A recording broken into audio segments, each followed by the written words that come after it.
Today we are joined by Brian Keene, a man who should need no introduction to horror fans, but apparently I'm going to give him one anyway.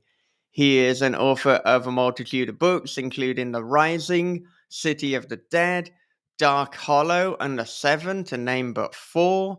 He's also the owner of the forthcoming book and comic store Vortex Books and Comics, which video viewers will be able to see. Brian, welcome back to This Is Horror. Thank you, Michael. It's good to be with you and Bob again. I think last time I was on was 4 or 5 years ago. Am Yeah. I right? And you Yeah. you made me cry. Do you remember that? I do. Yeah, Yeah. yeah. Not not So not intentional, but not it intentionally, but happened. but you did make me cry. Now, as you said, we're opening a book and comic store, and yeah, I've been doing construction for the last month, and I saved this 2x4 for you. So make me cry again. Yes. There you go. Less than a minute and we've already got a threat of violence and Well, would you expect anything less from me? yeah. But I mean, normally when we have a returning guest, I'll ask, what have been the biggest changes for them both personally and professionally in that time. But given it's been 5 years and all the things that have gone on, not just personally, but on a global scale, it almost seems an impossible question. No, I can answer it. Um, I mean, personally, I mean, the pandemic was tough on me, just like it was tough on every other person in the world. Um, I think even those of us who shrugged it off and said, "Oh, we made it through that." I don't think they've quite taken the mental inventory of maybe the subconscious damage they suffered as a result of that. Um, but I did find that I was more prolific. Uh, here in the States when we shut down and everybody had to stay home and all that, I was living with Mary, who was still my girlfriend at the time. Now, of course, she's my wife, author Mary San Giovanni. And my youngest son was with us, and his mother was with us. So, if you ever wanted a sitcom about, a cult writer who lives with his ex-wife and his future wife and the kiddo, we were living that sitcom. But it was actually delightful. The girls really bonded, and they had each other to do activities and stuff with and make fun of me together. And the kid had everybody in his family there, and I found that I had a lot more time to write. So, you know, um, coming out of that, uh, the horror genre, I don't believe has ever been healthier than it is now. Now you guys know me. I'm big on the history of horror fiction. I don't claim to be as knowledgeable as St. Yoshi, um, but I do think I dig as deep as he does. Uh, and going back to even the pulps, I don't think horror fiction has ever had quite the popularity it has now. Not in the 80s, 90s, not during the leisure books years and the rise of the small press. Um, and that's awesome to see. Uh, but I keep warning everybody these things run in cycles, and we're at the top of the wave right now. Well, that wave's going to start coming in shore soon. Uh, and not to get the show started with a total downer, but I see that starting to happen. Um, so where I am professionally and personally is I'm 56. I've got what, maybe 10 years, 20 years, 30 years if I'm lucky, incredibly lucky. Uh, I want to slow down. I need to slow down. I feel myself slowing down. I want to write when I want to write and what I want to write. I don't want to keep chasing after royalty checks, etc. So uh, I got a very nice advance for an upcoming book that we can talk about. Uh, End of the World as We Know It, Tales of Stephen King's The Stand. And I took that advance and I invested it in this. Mary and I now have a second revenue stream once this is up and running. When we're in our 70s, we won't have to chase dwindling royalty checks. Hopefully they'll still come in, but this will supplement them. I can sit here, and when a customer comes in the store, I'll help them. And when they don't, I'll sit here and write what I want to write when I want to write. So kind of tunnel vision focused on that. Yeah, and there's so much that we could jump into now, but I think going back to you talking about horror being kind of at a peak right now, what do you think we could attribute the current popularity of horror to? Well, there's a couple things. Horror always does better when things are bad. Um, it did well during and after World War II. It did insanely well uh, during the Reagan and Thatcher years. It did insanely well again after 9/11. Um, I think there is a comfort and a safety in horror fiction. You know, people have always loved that vicarious thrill. I mean, some of the earliest cave paintings, sure they depict the hunt and they depict life, but they also depict the things that those people were afraid of. Um, and I think that holds true now. I think when you have very real life monsters who are shooting up a high school or flying an airplane into a building or, just crushing the little guy under their foot because they're a billionaire and they can get away with doing it. Um, it's for some people, there's a comfort in retreating to werewolves and zombies and witches and monsters. So I think that's part of it. But I think the other part of it is technology and the way this world is connected. It's easier now than ever for anybody to publish a book. It's still just as hard to write a book. I mean, I guess unless you use AI, then it's easier to write a book too. But fuck anybody who does that. That's where I stand on the issue. This is for AI. It's easier to get published. There are more venues now than there have ever been for authors to get published and to get their work out there. Um, and I think that certainly contributes a large part to the popularity of the genre. Um, the problem with that is, and it's the problem we ran into during the Great Recession, and it's the problem they ran into in the early 90s, and it's the problem they ran into with the demise of the pulps, is that the audience is finite. And the more and more authors and publishers that enter the field, they're all fighting for that same audience. Maybe fighting isn't the right word, but they're all competing for that same audience. And, when the economy is great, that's great. But when the price of groceries and everything else is going up and, those customers still have a limited amount of money to spend on books each month, more and more of those books fall by the wayside. So, I think while things are fantastic now, I think we're probably heading to that. The world's on fire. There's so much uncertainty. And, I can't see this boom continuing, forever. It's going to have to die off eventually. And then things will go quiet for a while and then we'll have another boom, but I think that's a ways off. I'm not saying this is going to happen tomorrow, but it will happen. And I know new authors don't always take my advice anymore, but if there's one thing you'll hear me on, it's this: these things run in cycles. It's going to happen. So prepare yourself for it now, and that way you can get through it.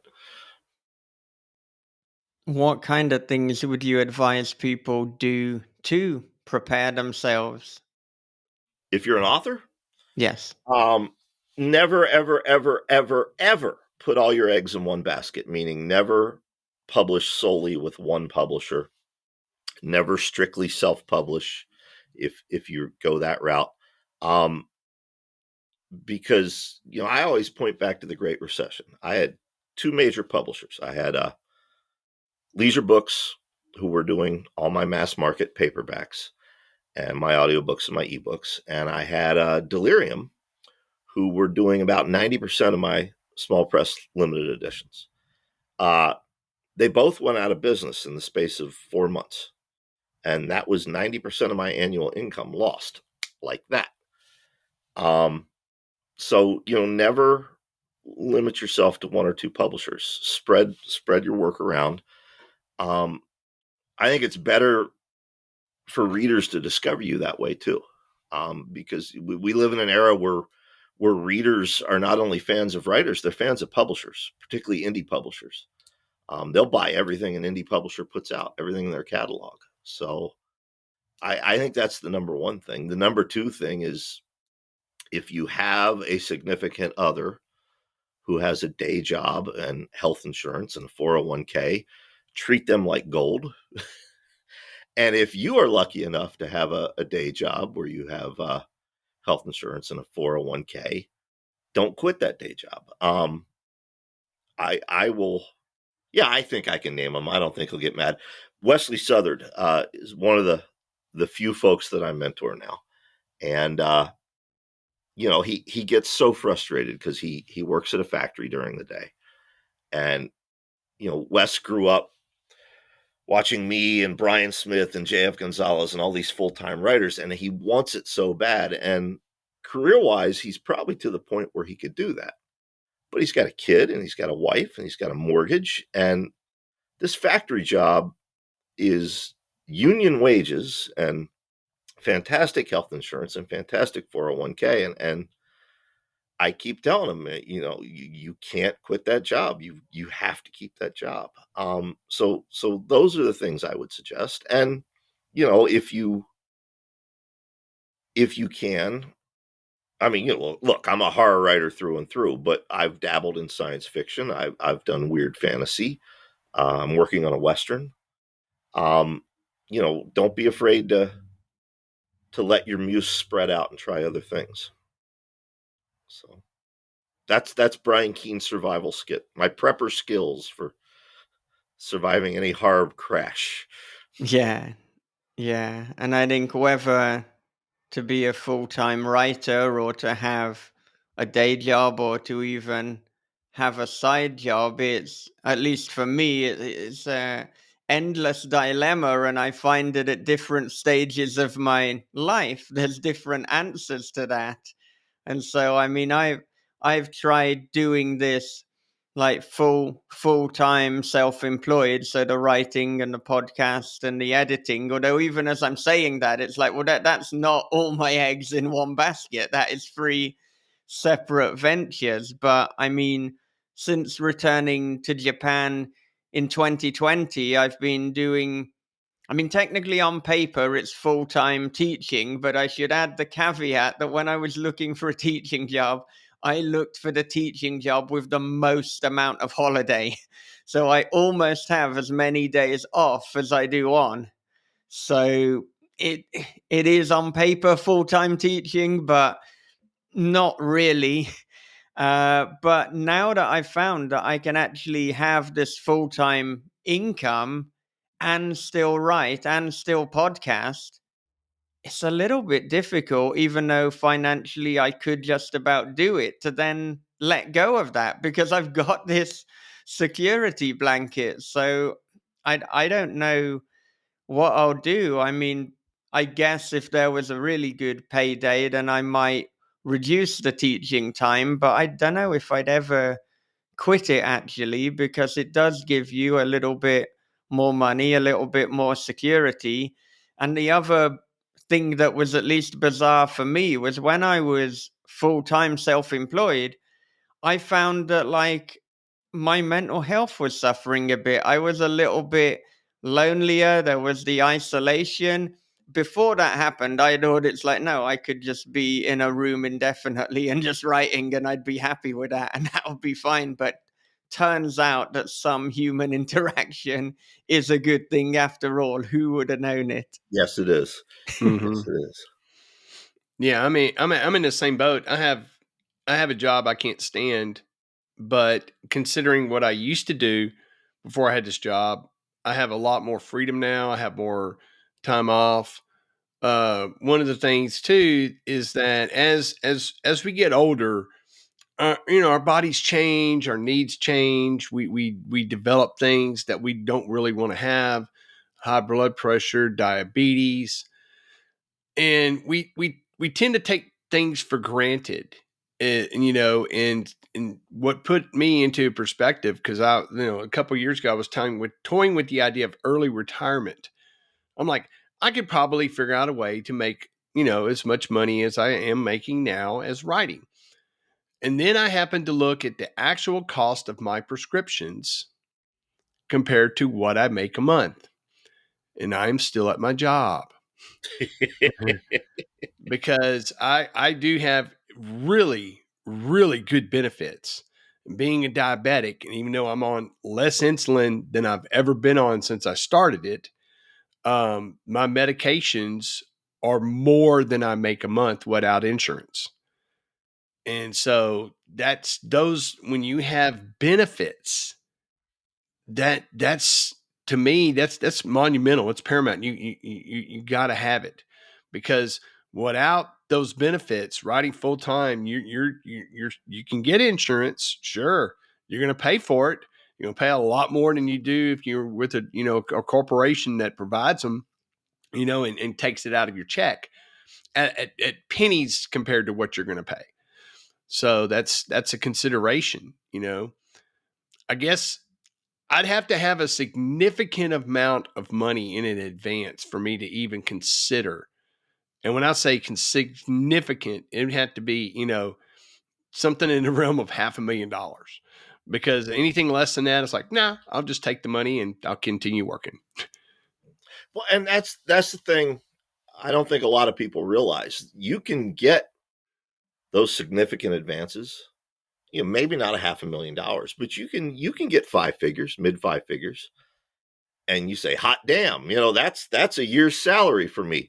I'm going to go full time as a writer, and then it may be 3 years before you see another check. Mm-hmm. So at that time the next year, you're broke again. You're back to eating ramen noodles and drinking cheap beer. Joe Lansdale, Joe's a dear friend, but he's also a writer I've always admired, and he as a man, he's somebody I've admired, that I aspire to be more like. My friends of faith will say, "What would Jesus do?" I say WWJD do, but it's what would Joe do? And Joe, he's always hustled and he's always made smart decisions. And you see here, over the last decade, you see how it's paid off, where he can finally slow down a little bit and he can enjoy things a little bit. And I see that coming for me too. I wish it had happened when I was in my 30s or my 40s.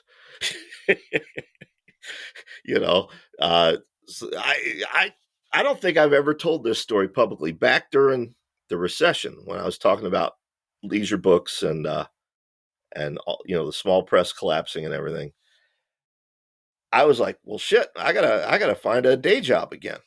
It's been 15 years, So I live in a small town, and I went back to the loading docks, which was the last day job I had before I went full time. They wouldn't hire me because they thought I wanted the job temporarily so I could write a book about the place. They told me that to my face, and that was the problem. Everybody around town, even like the grocery store, they're like, "Well, you're a famous writer now. Why would you want to come back to work here?" I finally took an adjunct position at the local college, where I got bullied by all the other professors because they were all failed writers. Uh, but that's a story for another time. But yeah, it was a brutal year, man. Um, anyway, we really went on a downer. Is anybody even listening at this point? Oh, I don't know. We have quite a nihilistic audience, so it's Yeah, this is probably true. this is probably uplifting compared to some of the things that we talk about. Are you sure that the story where you were bullied by the other professors is a story for another time? Could Yeah, it be a story yeah, for it this was. time right They would now? they would complain about me because like one of their complaints was, and I'm not making this up, he pulled into the parking lot blasting Rage Against the Machine. You know, that was considered unprofessional. They used to complain that my class was too noisy and that I, because it was a writing class and it was, it was, I wanted to keep people engaged, and we did a thing on, great opening sentences, and I would have each of them take turns reading these great opening sentences aloud. We took a field trip to a Borders bookstore one time, so I could teach them about, the marketing side, and all of these were big no-nos according to the other professors. So finally, when I signed with Deadite Press, then I was like, all right, well, fuck you, college. I never wanted to be an academic anyway. But yeah, Yeah. a friend of mine who works there in admissions, she told me, she said, Brian, they're jealous of you because you've achieved what they've always wanted to do. I'm like, tell them I'm writing books about giant man-eating worms. I'm not, writing the great American novel. And she said, to them, it doesn't matter. You could be writing the most pulpiest of pulp fiction. You're still achieving something they've always wanted to do. So it Yeah. wasn't that great of a story, Michael. No, I mean, I've met academic types such as the ones that you're describing, and I don't know, it's a very bizarre but familiar attitude that they have. But that they can put someone selling books on a pedestal, but it's like if they kind of put the time into that, the time that they put into denigrating other works, then they probably could achieve that dream anyway. Yep, Like that, that there is a way to go about it. And yeah, I mean, I'm glad that you're actually showing students how they could get their work into bookstores, how they could go about marketing, because yes, it's about writing, but it's also about doing this as a business as well as an endeavor, a professional endeavor. exactly. Exactly. I mean, creating art is great and it's valid. And you know, I salute if you want to create art, but I want to create art, but I also want to feed my kids. Yeah. So you have to treat it like a business when you want to feed your kids. Yeah.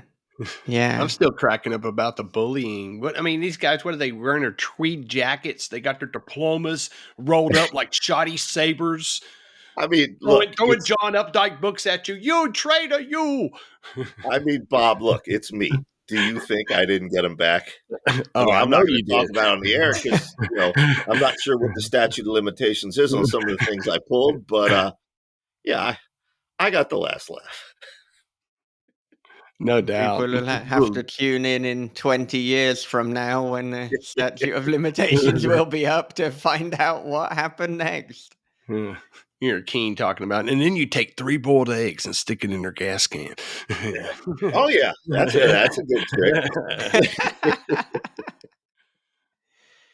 But I mean, talking about, feeding your kids and doing this as a business, that does link us back into Vortex Books and Comics. And my understanding is that the impetus for opening a bookstore, it actually begins with a conversation in 2006 at a book signing in Washington, D.C. So let's go all the way back to that. I don't remember that conversation. Well, yeah, okay, I know the one you're talking about. Um, yeah, it was it 2006 or was it earlier? I know it was early on, but we had done a mass book signing. It was me and JF Gonzalez and El Marie Wood, Mary San Giovanni, who was engaged to another guy at the time. Um, and then you had, the veterans of that time, F. Paul Wilson, Stephen Sproul, Douglas Winter. And we were talking about how J.N. Williamson had just died. Now, I'm betting younger readers probably don't know J.N. Williamson. If they do know him, they probably know him from Grady Hendrix's Paperbacks from Hell. But J.N. Williamson was probably the most prolific horror novelist of the 80s. And he made a very good living as a mid-list paperback horror novelist. And then he died broke in an old folks home with his sister and authors Gary Brombeck and Maurice Broaddus attending his service. That was it.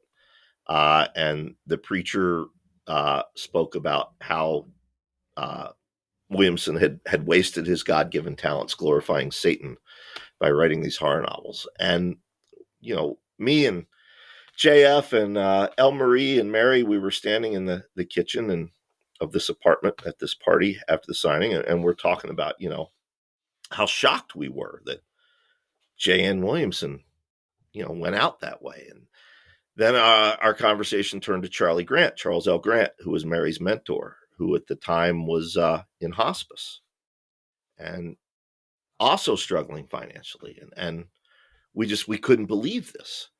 And Doug Winter happened to pass through the kitchen to get a beer. And he said, "Now you know what keeps me awake at night, kiddo." And he wandered away, just dropped that truth bomb on us and walked away. But it's true. As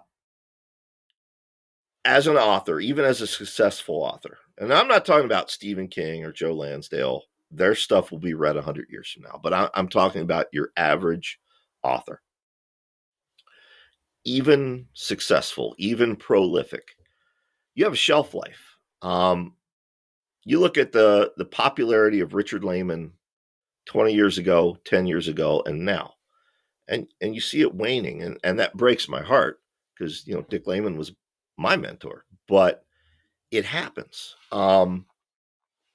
People who I grew up reading aren't being read as much anymore, except by people my age. And I noticed that the same is starting to happen with my audience. I do pick up the occasional younger reader, but for the most part, those younger readers are reading the people who grew up reading me. Wesley Southard or Stephen Kazanowski or countless others. And that's normal and that's natural. I'm not complaining about it. Let me reiterate for the peanut gallery out there. I'm not complaining about it. I understand that, it's the circle of fucking life. But that does impact you financially. When you're selling 70,000 copies of a book and then your audience starts dying off and you're selling 30,000 copies of a book, that's a financial hit. So, I've always had it in my head that there's got to be some kind of second revenue stream, some kind of retirement. And, JF Gonzalez and I used to talk about it. Oh man, when we hit our 50s, we'll open a bookstore. Jesus isn't here to open it with me. His ashes will be here though. We're gonna put him here in the store. But this is the revenue stream. I've spent my career trying to think how to say this without sounding egotistical or arrogant. When I started professionally, the horror genre was at rock bottom. It was the mid 90s, the year of the collapse. That was when I sold my first short story. And I say sell, I got paid a copy of the zine. Okay. But I've spent my career not only trying to get my books out there and build an audience, but I've spent it trying to build the horror genre back up. And I won't toot my horn, but I will say, look around. I would like to think I've contributed to some of this. This store is a way that we can, as I said, have that revenue stream coming in our old age, but I can also continue to help people, to uplift people. I gave Bob a tour. I spun the laptop earlier. I'm not going to do that to your audience that's watching because I don't want to make them dizzy, but I'm proud of our shelves. Our shelves have authors from the 30s that nobody remembers to young authors who just published their first book. It's an incredibly diverse lineup on the shelves. And I'm proud of that. And I'm proud of the fact that, if a customer comes in here and says, I like so-and-so, who else can you recommend? Mary and I both know this industry well enough, and we're well read enough that we can say, oh, if you like that author, you'll like this one. So it's an opportunity for us to still help people and maybe not be as available to everyone all the time. Does that make sense? Because I'll tell you the truth. I am sick to death of doing conventions. I'm sick to death of doing book signing tours. I like people. I love meeting my readers. But if I wanted to have a career helping people, I could do it 24 hours a day and still not get caught up. My email inbox is proof of that. There's over 4,000 unread messages right now. And I don't even think about it, because to stop and consider that would be madness. Right. This store is a way for us to sort of build some walls so that we can still help, we can still uplift, but we can also have arm's length distance and a little breathing room for once in our careers. And given that we're almost married a year now, getting that breathing room is important to us. So it's a lot of things, but yeah, it's been back there in the back of the head since 2006. You're right. That was a very long-winded way. You guys forgot, because it's been 5 years. I give 20-minute answers. No, but it's all good. I mean, the most difficult thing is knowing which part of the answer to follow up Yeah. on. And I mean, in terms of you helping people within the genre, that has been like a career long concern, or it certainly feels like it has. And I know that there have been numerous times throughout your career where you've had to take different steps back, as it were, to protect your own mental health. And I mean, last Every time I time, think I'm out, they pull me back in, Michael. right? That's exactly it. And I mean, last time we were speaking, given that that was what, mid 2019, I mean, you were really in the thick of it at that point. It wasn't too long after where you had to say, like, I mean there were a number of problematic people within the genre, and anytime problematic behavior showed up in all sorts of guises, then you would be the guy who people came to. You would be the guy who called them out publicly, and you had to take a step back. I think that was part of the reason why the horror show podcast had to It had wasn't to part. It wasn't part of the reason. That was the entire reason. right. I mean, I've never told the whole story of what happened behind the scenes at the horror show, and I never will publicly. If you want to catch me in a bar, sure, maybe I'll tell you. But there were a couple things going on. Dave was fighting cancer, and every week we were dredging. We were trekking through the sewer, with all these grifters and these sex pests and these misogynists and all these terrible people, and we were cleaning house. But man, it wore Dave down, it wore me down, it wore Mary and Matt down. The horror show was incredibly successful, but it was also an incredible burden. And what was fulfilling to me is when we stopped. I distinctly remember this conversation with Dave. He's like, well, what's the genre I'm going to listen to? And I said, well, they still have This Is Horror, and they still have Lovecraft Easy. So, he said, all right, well, who's going to fight the bad guys? And I said, well, somebody else is going to have to step up. And what was incredibly gratifying is you see a whole generation stepping up and doing that very thing. And I'm not going to sit here and give shout outs all night, but I will give one special shout out to Gabino Iglesias. Gabino is somebody who I tried to help and mentor early on. And Gabino, I see you being Batman. So that was a relief to do. And since then, I've taken steady, small steps to further insulate myself from that. And I know it's working now, because last week, I guess there were 3 different controversies in our genre, and I didn't know anything about any of them. In fact, the one I had to have author Sonora Taylor explain it to me like I was 5 years old, because I just didn't understand it. And it's incredibly freeing to not be in the loop on all these things. Now, I know some people may say, oh, well, you're speaking from a place of privilege, that you don't have to know these things anymore. Well, maybe it is. I can't help my privilege. I can acknowledge it. I can recognize it, but I can't help it. But I will tell you this. I fought against that bullshit for almost 30 years. I stepped up and fought when the rabid puppies came for this genre. Who chased them away? It was me. When publishers were screwing over authors, who stepped up? It was me. I think I've earned the right to sit back and not be involved anymore. And I can quietly advise those who are on the front lines now. If you can't dig that, if you think that's me coming from a place of privilege, fuck you.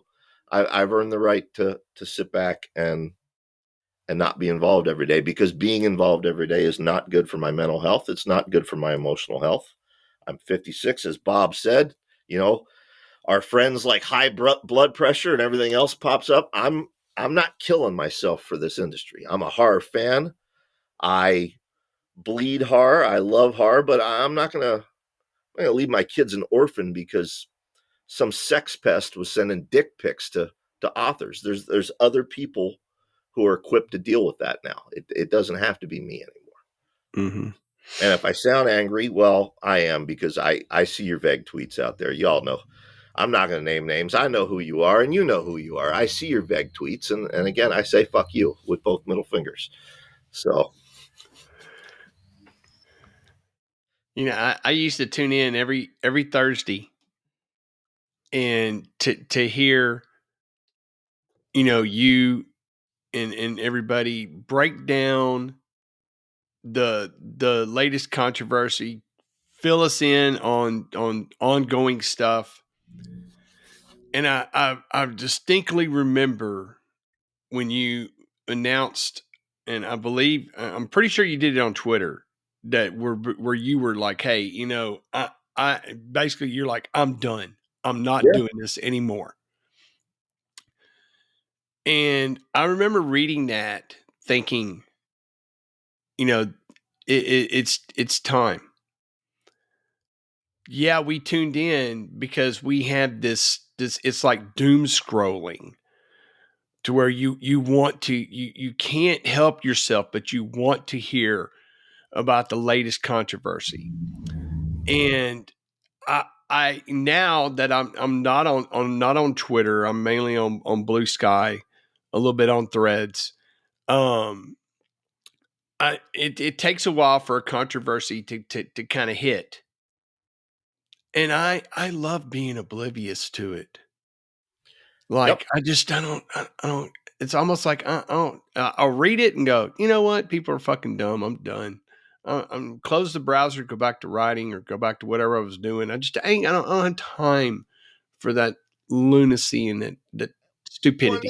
that's the thing. It's the immediacy and permanence of it now. I mean, there have always been controversies. There's always been drama in this industry. If you go back and read the letters columns from Afraid magazine and the Horror Show and Twilight Zone, the fanzines from the 80s and the 90s, people would fight in the letters columns. I've got a whole run where Charlie Grant excoriates the splatterpunks, and then you wait a month, and the next issue, John Skip writes this passion defense, and this young new author named Brian Hodge writes this impassioned defense, and you watch it play out over a year, and they all work out their differences, and by the time the next horror convention rolls around, they're all in the bar together. But with social media, it's immediate. It's right there. You're not waiting a month for that letters column. It's right there, and you're immersed in it. You're stewing in it,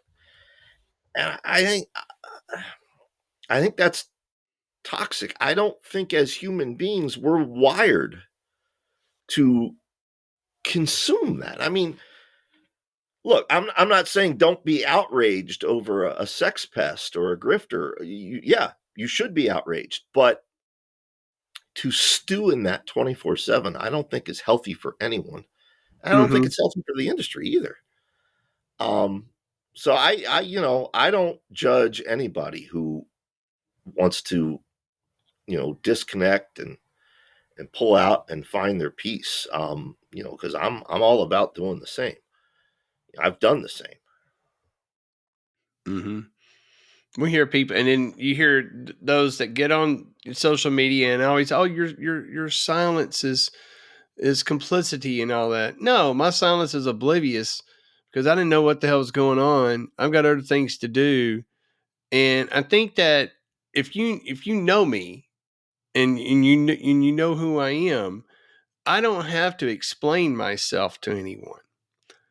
You know, I think that the people who follow me on social media have come to expect what they see is what they get. I don't think anyone's following me going, I'm following him because I just know he's going to turn one day and he's going to say something and I'm going to be right there with the receipts. It's like, fuck, you ain't going to find no fucking receipts, man. Cause I ain't, I mean, I'm pretty genuine. So if I'm silent about something, it's because one, I didn't know about it. And two, I don't care about it. And I think that I think the more people that try their best to do that, you'll be able to get a lot more accomplished in your career. That's positive and not toxic. That's just me. I don't know. Maybe I'm wrong, but Yeah, I mean, sometimes it's that I'm oblivious. Sometimes it might be that I don't care. But then other times it's like my job is not to voice my opinion on every single issue. That's not what I do. That's presumably not why people are following me. And, you know, it is bizarre to me, at least, when I read things like, if you don't state your opinion on this, then you're complicit. If you need me to state that I'm not a racist, that I'm not a sexist, that I'm not a transphobe, then you don't know me. It's like I'm not going to just state the absolute obvious all the time. I haven't stated publicly whether I do or don't think it is a good idea in marketing your book to send out a message to underage girls and ask them to take their clothes off with your book. I haven't stated my position on that because it should be very obvious. Thank you. mm-hmm. Thank you. Or maybe you don't. Maybe you're not in that case, okay? And that's the case, by the way, that Sonora Taylor had to explain to me because Right. I didn't know the author, didn't know what the author had done. Yeah. But I'll give you an example. Um, I won't say who, but somebody emailed me and excoriated me for my silence on Israel and Hamas. And I said, well, I've when I was in the military, I was in Israel quite a bit. I was in Haifa, I was in Tel Aviv. I've been to Gaza City. Not a lot of Americans can say that.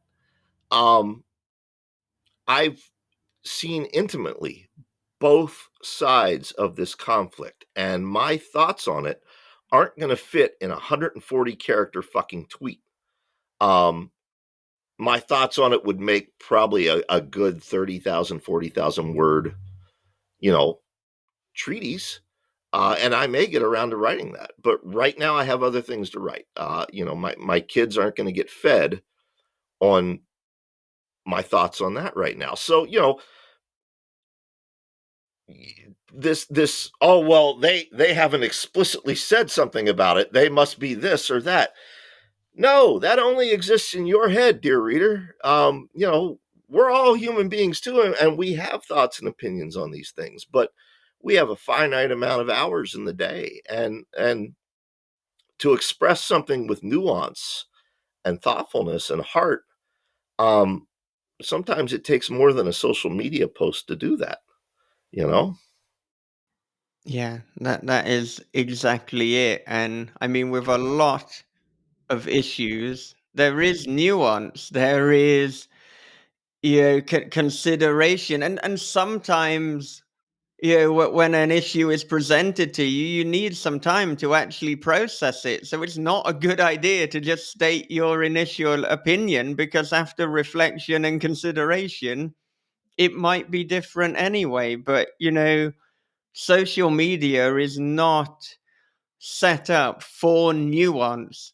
It is not set up for having something where there are different facets to the opinion. They want you to pick a side. I feel these days that society wants you to pick a side too often, to fit into this camp or to fit into that camp, when normally the truth is somewhere in the middle. It might lean more towards one side than the other, but it's rarely a kind of black and white issue. We are living in a fucking rainbow with lots of color and nuance. You can't just say this is the opinion, this is the box. I mean, I've even said this before with politics. I feel these days people, they choose a side, they either believe this party or they believe that party.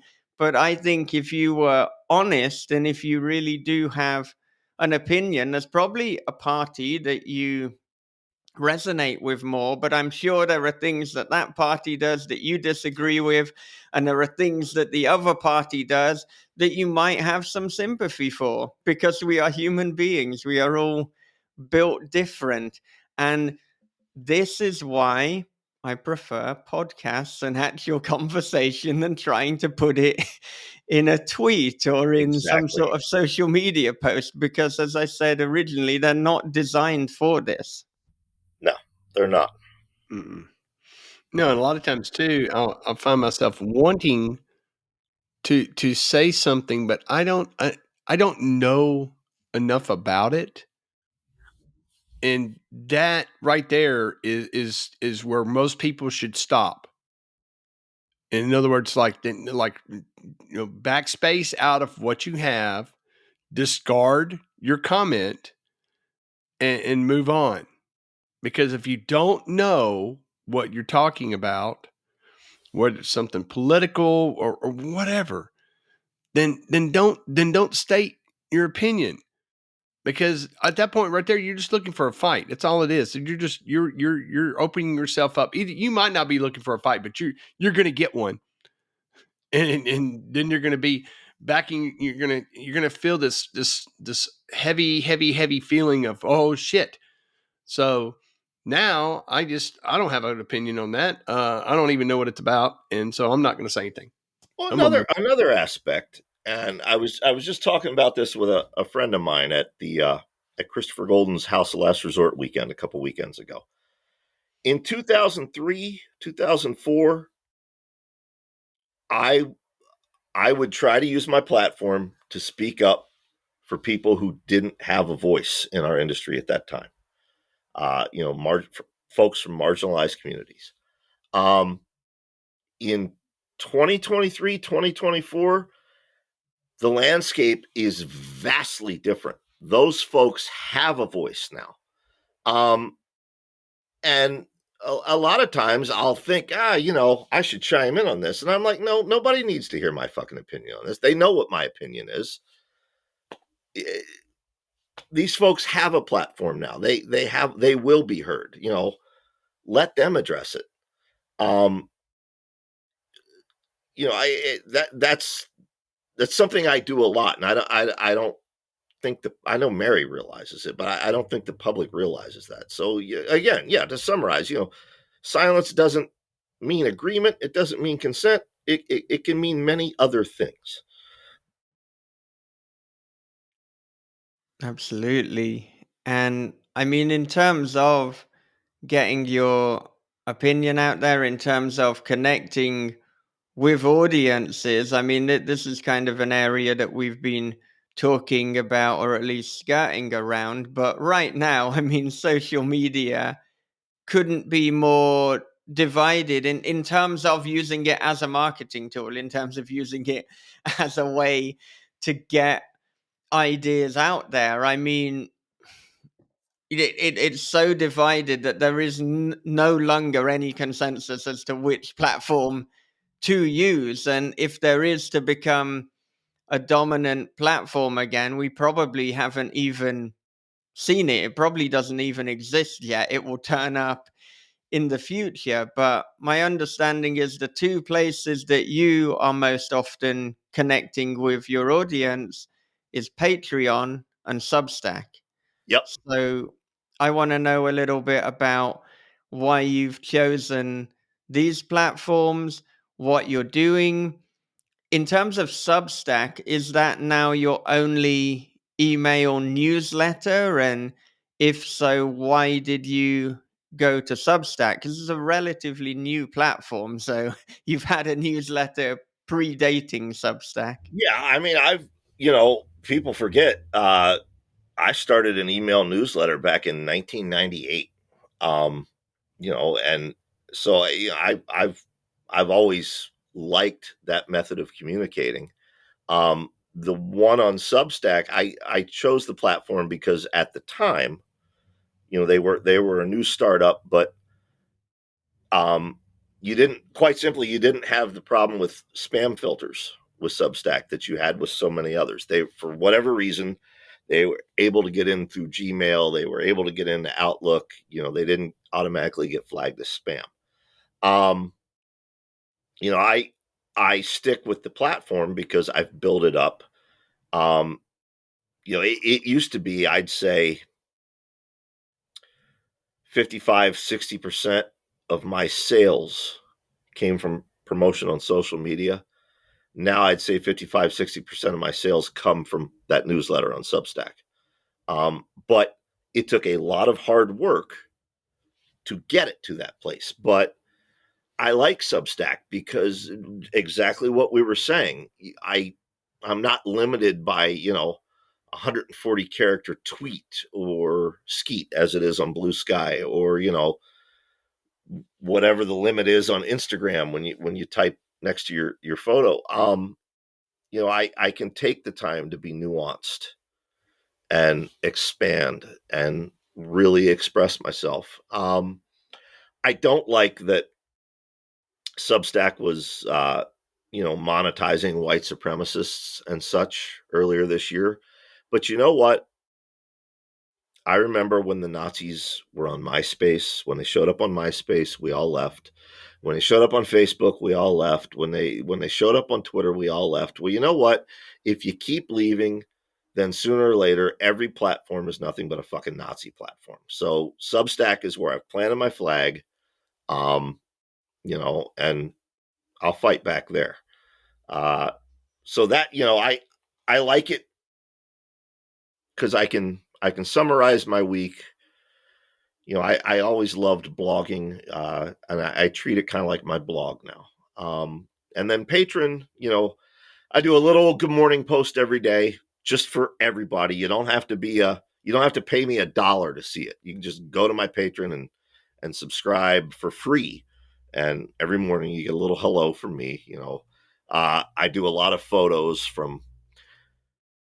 of authors and actors and things over the years. And then, 2 more times throughout the day, I post paid content. And that comes back to what we were talking about earlier. As an author gets older, their audience also gets older, and that audience starts to shrink.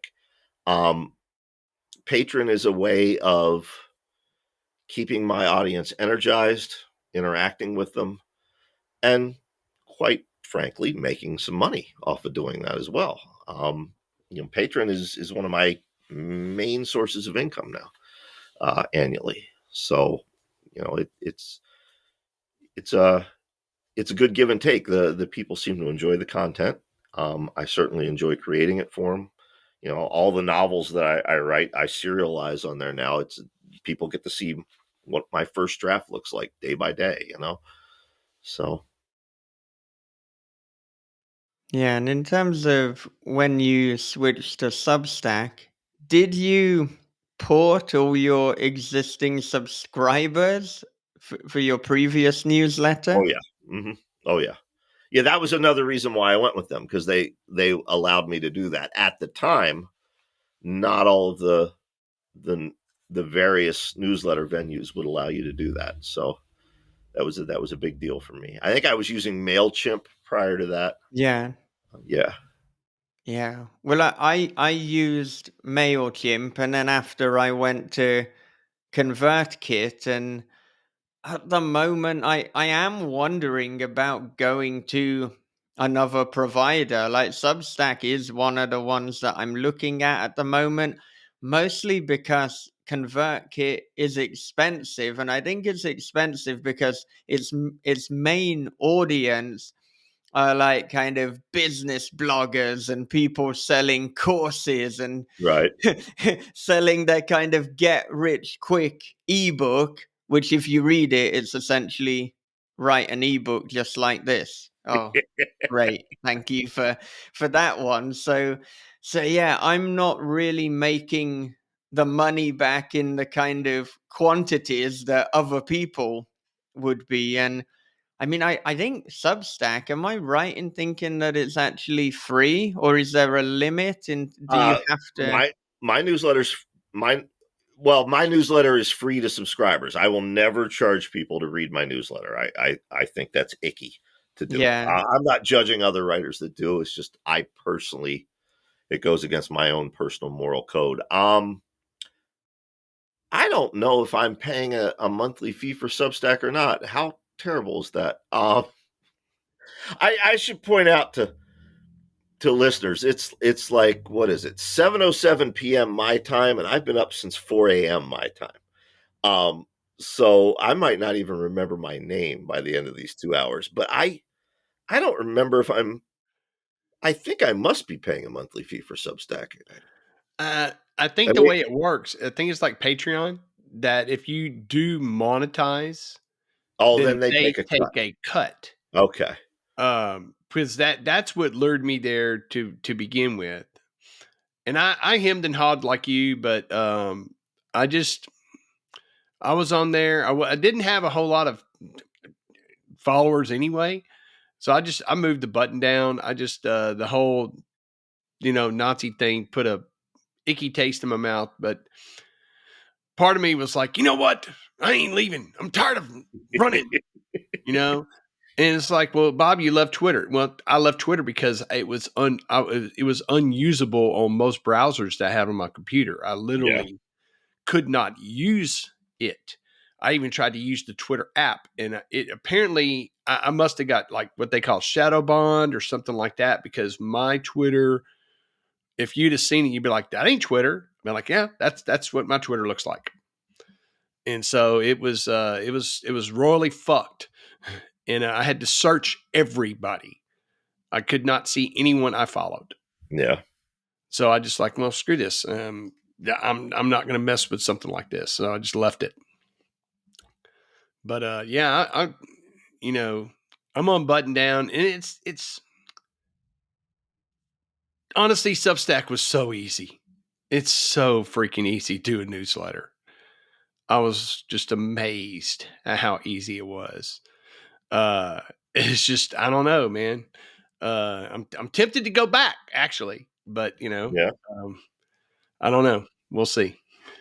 Well, yeah. I mean, as I say, I've been looking at Substack, and yes, obviously, they had content where then Nazis were being paid, which is not a good thing. I said that No. I don't always state the obvious, but given the context, let's state that Yes. now.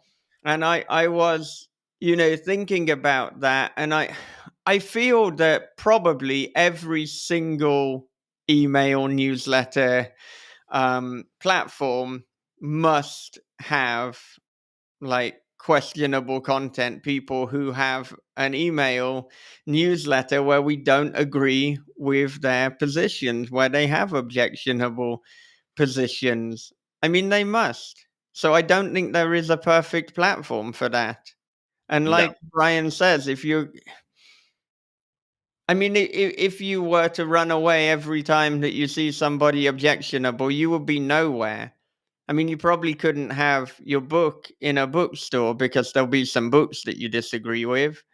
You can't have your movies on a streaming platform because there'll be some movies on there that you disagree with. So everywhere there will be someone that you disagree with. And, you know, they kind of win if you disappear. And then, your opinion, your work is not out there at all. Well, exactly. And I want to clarify just because I don't want people picking apart what I said. If you're a marginalized person, you got to go where you feel safe. I always think of my stepdaughter. My stepdaughter Ada, she's trans.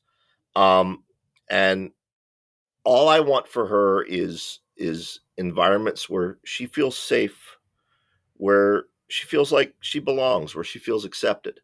Um, you know, if she doesn't feel that way about a place, then I want to get her out of there. So if you're from a marginalized community, and let's say Twitter, for example, you just you feel besieged on there. No one's judging you. No one's saying, well, you can't leave Twitter. We talk about privilege. I'm a straight middle-aged white guy who can, I may be slower, but I'll still whoop your ass. Um, you know, I'm I'm choosing to plant my feet there and not budge, but I'm not judging anybody else that leaves. Like Bob, you said fuck this and left. I'm not judging you for that. That's we we can't make decisions based on what we think everyone else in our industry wants us to do. We At the end of the day, you Mhm. have to make decisions based on what's best for you and what's best for your loved ones, you Mhm. know, including things as trivial as which newsletter platform you use. Right. Yeah. Yeah. Yeah. And I mean, this is exactly why I don't post like my instant reaction on social media, because what you're kind of getting now is my unfiltered trying to even work out what I think about the whole issue. It's like, in terms of me, I'm trying to put out positive content. I'm trying to put out things that in some way are going to make people's lives a little bit more enjoyable. And so I just don't see much of a connection between what I'm doing and what another user who is doing the opposite is doing. In the same way that if I go to a theme park, well, somebody's probably bought a ticket who, you know, I don't support their views at all. This is exactly why I don't write on social media what I'm thinking at the time. It's coming out very sloppily and clumsily. But I mean, I think we're all good people trying to do good things, and sometimes we get it wrong, and then we have to apologize and hold our hands up and admit that. But what we're not doing is obvious things like sending our book out to minors and asking them to get naked. So, Yeah, fuck that guy. yeah. Just so we be clear for the audience, fuck that guy. Yeah.